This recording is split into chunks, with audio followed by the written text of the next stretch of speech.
Television breaking ന്യൂസിലേക്ക് സ്വാഗതം.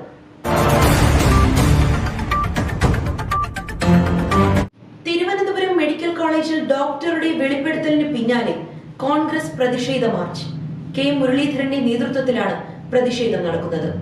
Medical college ആശുപത്രിയിൽ ശസ്ത്രക്രിയോപകരണങ്ങളില്ലാതെ ഗുരുതര പ്രതിസന്ധി നേരിടുന്നുവെന്ന ഡോക്ടർ ഹാരിസിന്റെ ഫേസ്ബുക്ക് പോസ്റ്റും തുടർന്ന് അദ്ദേഹം നടത്തിയ വെളിപ്പെടുത്തലുകളും ഞെട്ടിക്കുന്നതാണ്. പുതിയ സംഭവ വികാസങ്ങൾ ആരോഗ്യമന്ത്രി വീണ ജോർജിനും സർക്കാരിനും ഉയർത്തുന്നത് വൻ വെല്ലുവിളിയാണ്.